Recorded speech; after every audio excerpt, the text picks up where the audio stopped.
बिहार के एक छोटे से गांव गहलौर में एक ऐसा इंसान रहता था जिसका नाम दशरथ मांझी था। गरीबी और कठिनाइयों से घिरी जिंदगी में मांझी का जीवन संघर्षों से भरा था। बचपन में ही उनकी शादी कर दी गई थी, जो उस समय की आम प्रथा थी। लेकिन किस्मत ने उनके लिए कुछ अलग ही लिखा था। कुछ साल बाद कोयला खदानों में मेहनत करने के बाद मांझी अपने गांव लौटे और एक महिला से प्यार हो गया। आश्चर्य की बात यह थी कि वह महिला उनकी बचपन की दुल्हन फाल्गुनी देवी थी। उनके प्यार को मंजूरी नहीं मिली क्योंकि फाल्गुनी के पिता को दशरथ की गरीबी पसंद नहीं आई। फाल्गुनी के पिता एक ऐसे इंसान को दामाद बनाने के लिए तैयार नहीं थे जो 2 वक्त की रोटी भी मुश्किल से जुटाता था। उन्हें अपनी बेटी के लिए स्वीकार नहीं था। गरीबी उनके आत्मसम्मान के आड़े आ गई, लेकिन दशरथ और फाल्गुनी का प्रेम परिस्थितियों से बरा निकला। सामाजिक विरोध और पारिवारिक इनकार के बावजूद उन्होंने एक दूजे का साथ नहीं छोड़ा। अंततः उनका प्रेम जीत गया और वे एक साथ रहने लगे, एक टूटी फूटी झोपड़ी में, लेकिन पूरे दिल से। फिर एक दिन वह मनहूस घड़ी आई जिसने दशरथ मांझी की जिंदगी हमेशा के लिए बदल दी। फाल्गुनी देवी, जो दशरथ मांझी के जीवन का सारा सुख और सारा स्नेह थीं, पहाड़ पर से गिरकर बुरी तरह घायल हो गईं। वे गर्भवती थीं।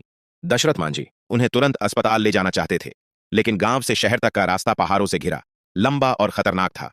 कंधों पर उन्हें लेकर दशरथ मांझी भागे, पर कुदरत बेरहम निकली। अस्पताल पहुंचने से पहले ही रास्ते में ही फाल्गुनी ने दम तोड़ दिया।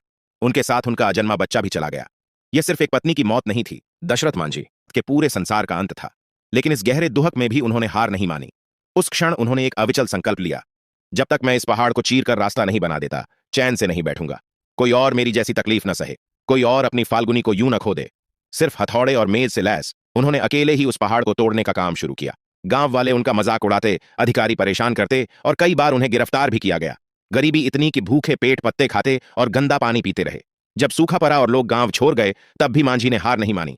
उनकी हिम्मत की मिसाल तब भी देखने को मिली जब एक राजनीतिक रैली में मंच गिर गया। तब उन्होंने मंच को संभाला ताकि प्रधानमंत्री इंदिरा गांधी का भाषण जारी रह सके।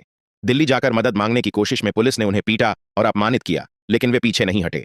22 साल की कड़ी मेहनत के बाद मांझी ने 110 मीटर लंबा, 9 मीटर चौड़ा और 7.7 मीटर गहरा रास्ता बना दिया, जिससे गांव का शहर से रास्ता 55 किलोमीटर से घटकर 15 किलोमीटर रह गया।